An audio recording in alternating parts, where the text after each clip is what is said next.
Қайырлы күн, мен Амбалбектер Түрі Өмірбекұлы, Талас ауданы Қаратау қаласы мектеп лицейінің 9 сынып оқушысы. Табиғатты аялы жас өлкетанушылар, экологтар мен табиғат зерттеушілерінің форумында «Эко-болашақ» номинациясы бойынша өз жобамды ұсынбақпын. Жобамның тақырыбы мектеп жылыжайында биогумус арқылы өнімділікті арттыру. Мен неліктен бұл тақырыпты таңдадым? Себебі бүгінгі таңда әлем жұртшылығын алаңдатып отырған экологиялық проблемалар хақында айтылып та жазылып та келеді. Бұл жақсылық нышан емес. Табиғат тепе-теңдігінің бұзылуы сол табиғаттың төл перзенті адам денсаулығына кері әсерін тигізетіні медицина ғылымы әлдеқашан дәлелдеп өткен болатын. Қазіргі тұтынатын заттардың басым көпшілігінің құрамында не химиялық қоспалар, не жасанды заттар бар. Ал мен барынша қоршаған ортаға адам денсаулығына зиян келтірмейтін табиғи өнім, табиғи заттарды қолдаймын. Ал біз барынша табиғи өнім алу үшін қолданып жатқан биогумус өзіңіз білетіндей табиғи органикалық тыңайтқыш, яғни ауыл шаруашылығындағы жауынқоттар мен басқа да микроағзалармен өңделген өнім. Биогумус топырақтың құнарлығын, құрамын, физикалық қасиетін жақсартады. Биогумус қосылған топырақ бірнеше жылдар бойы қолдана беруге болады. Бұл біздің былтыр бастаған бастамамыз, яғни калифорниялық қызыл шұбаршақ арқылы биогумус дайындау. Бұл біздің жеке кәсіп десек те болады, яғни менің хоббиім әрі өнеркәсібім. Енді біз жұмыс барысына келетін болсақ, біз қойдың қиыларынан, яғни малдың қиынан осындай борттар дайындайтын боламыз. Бортты дайындап болған соң арасында қызыл калифорниялық шұбалшаңдарды жібереміз. Қазір сол шұбалшаңдарды көрсететін боламын.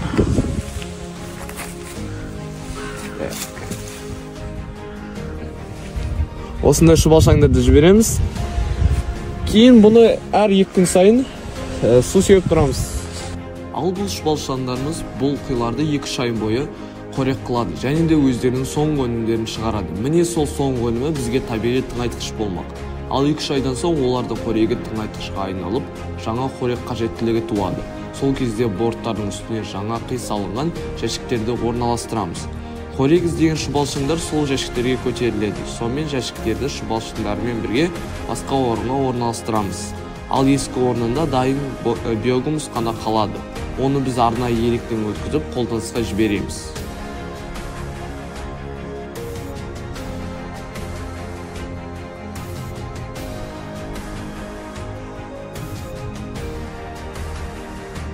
Ал бұл бізде дайын болған електен өткен биогумус.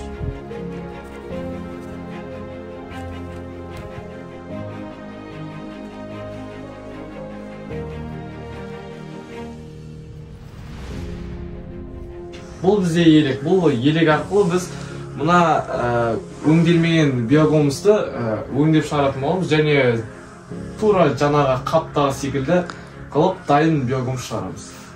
Қазір киімімізді ауыстырып, мектеп жылыжайына бет алып.